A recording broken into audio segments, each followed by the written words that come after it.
Hi guys, great to see you again. Throwing used batteries into regular trash or directly into the environment can lead to toxic leaks that harm the soil, water, and even our health. Recycling old batteries is a crucial way to recover valuable materials and protect the environment. So in today's video, I am going to share you how to recycle old batteries really matters. And I'll also show you a simple way you can safely handle and store them at home before bringing them to a recycling point. Let's get started. Among these old batteries, I'm going to check which ones are completely drained and beyond saving, so we can set those aside for recycling. These are all AA batteries, and each one has a voltage of 1.5 volts. This battery shows a voltage of 0 when I test it with the multimeter. That means it's totally drained. There's no charge left and it can't be recharged or reused. At this point, it's basically just waste, so it should be properly recycled instead of being thrown into the trash.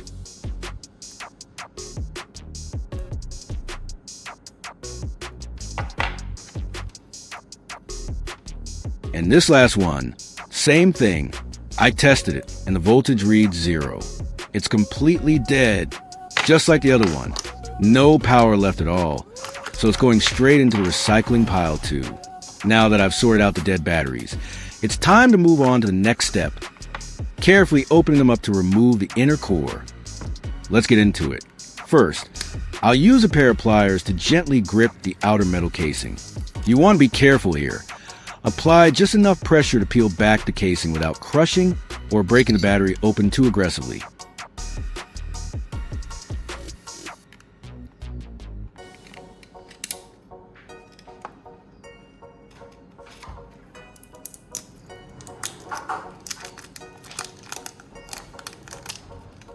Then, I'll slowly twist and pull to separate the top and bottom parts.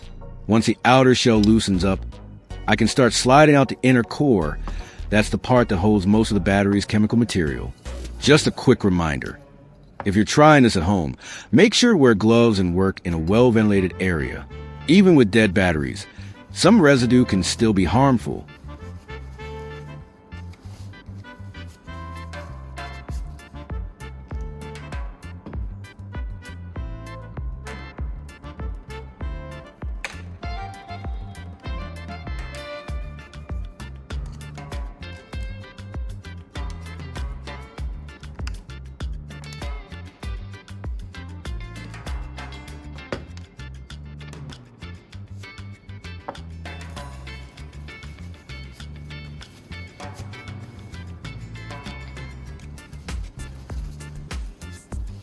Now that I've got the core out, it's time to move on to the next step.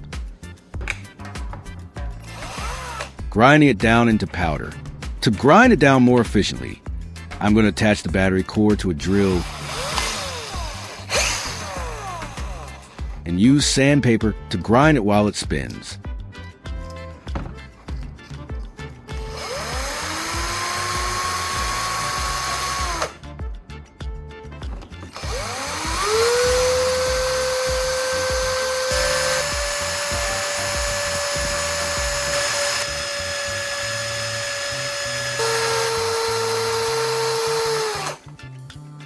This method saves a lot of time and gives me a finer, more even powder.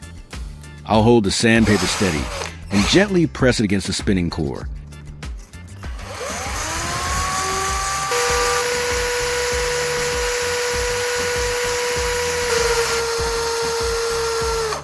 And you'll see the black dust start to build up pretty quickly.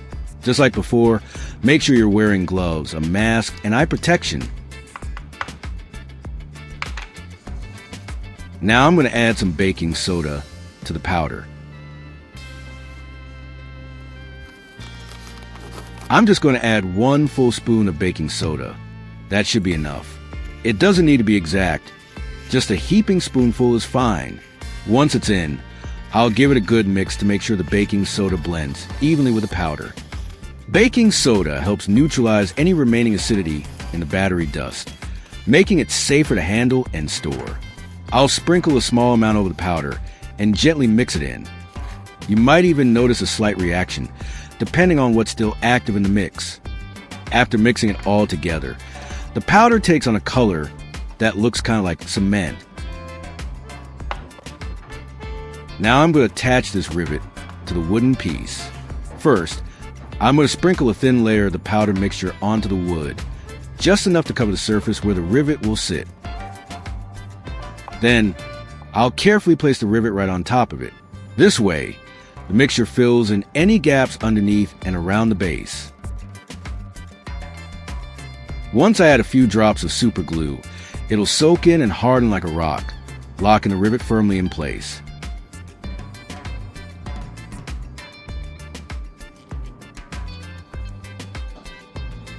Now I'm going to do it one more time. This time, I'll sprinkle the powder mixture all around the base of the rivet to make sure it's fully surrounded. After that, I'll add a few more drops of super glue right over the powder. The glue will soak in and react with the mix, creating a solid, stone-like hold around the rivet.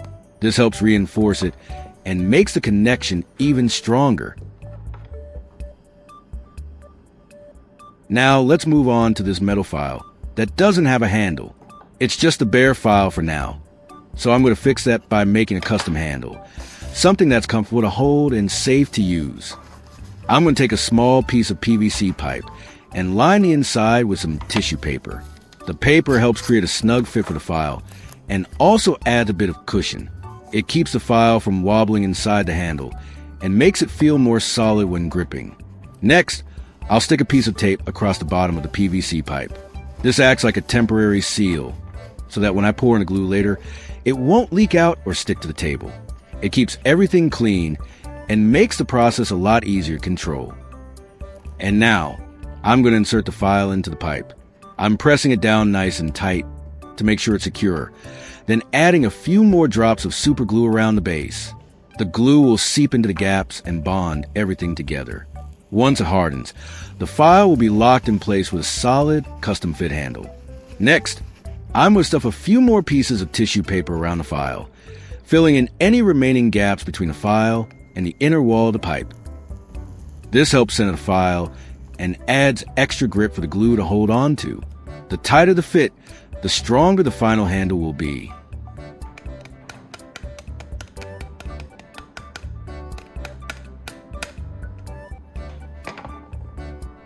Finally, I'm going to sprinkle a layer of the powder mixture over the tissue paper, right around the base of the file. To make it look a bit nicer, this powder layer also helps improve the overall appearance. Once it hardens with the glue, it gives the handle a smooth, stone-like finish, kind of like a custom grip.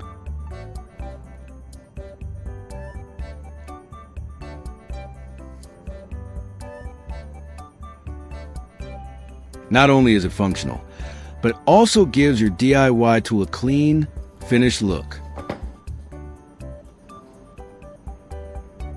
This is a hex bolt. It's designed to be used with a hex key. If you want to use it without a hex key, just follow along. I'll show you a simple DIY trick to make it work with regular tools or even by hand. Let's get into it.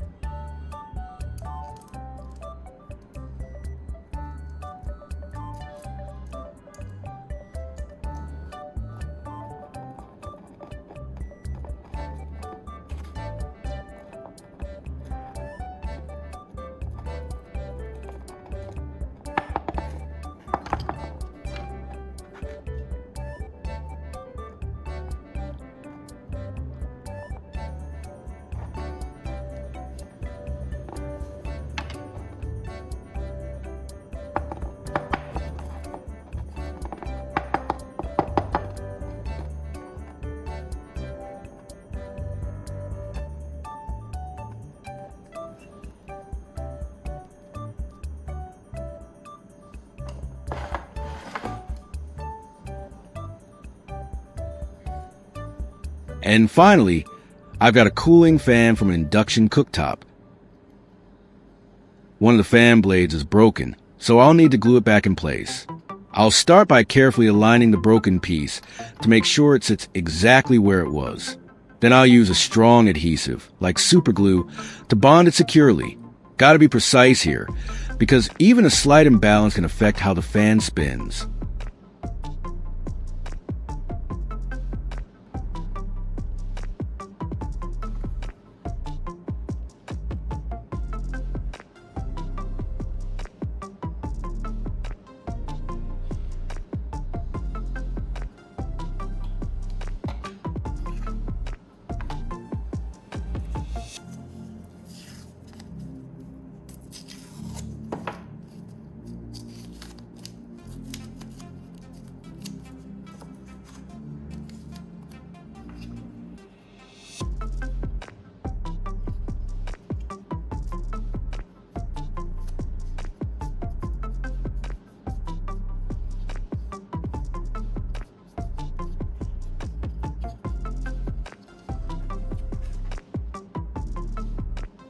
I'm going to sprinkle a bit of the powder mixture over the break before adding the glue. This helps fill any tiny gaps and increases the bonding surface. When I apply the super glue on top, it'll soak into the powder and harden into a strong, durable connection, almost like a mini weld. Perfect for reinforcing the blade.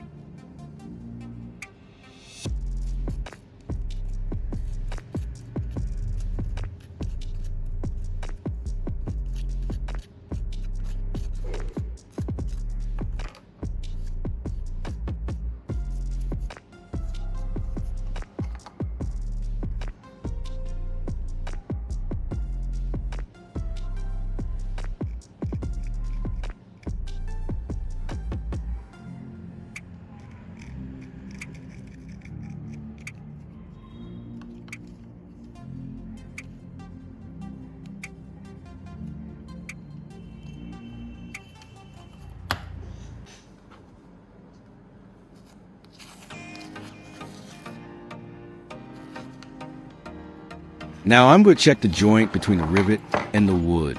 I'll give a few firm tugs and light taps to see if it's holding steady. If there's no movement and it feels solid, then we've got a strong, reliable bond.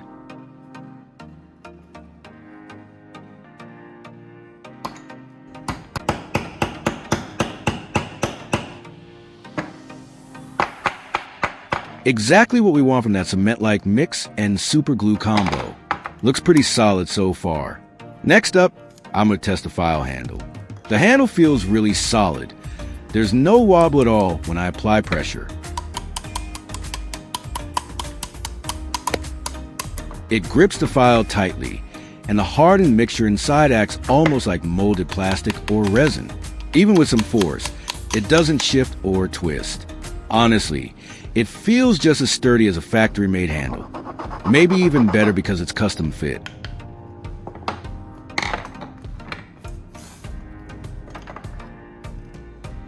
I'm going to test the hex bolt. Since we modified it to be used without a hex key, I'll try tightening and loosen it by hand or with a regular tool.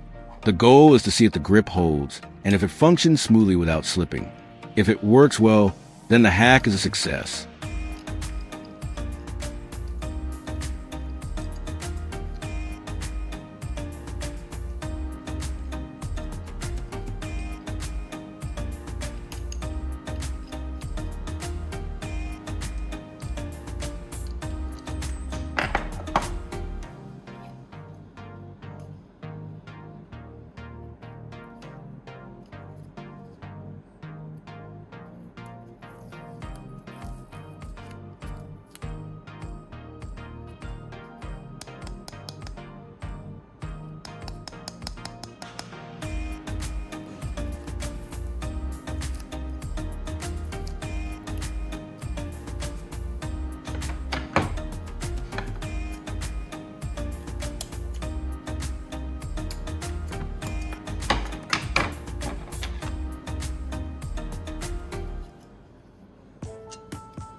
When combined with superglue, it acts as a catalyst, speeding up the curing process of glue and helping it harden almost instantly. Not only that, but baking soda also adds bulk and structure to the bond, turning the liquid glue into a thick, rock-hard filler.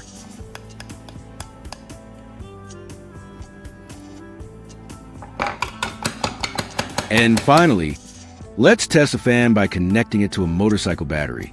I'll hook up the positive and negative wires to the terminals, and once the connection is made, the fan should start spinning. If everything's working properly, we'll see it run smoothly with good airflow, and the repaired blade should stay perfectly balanced.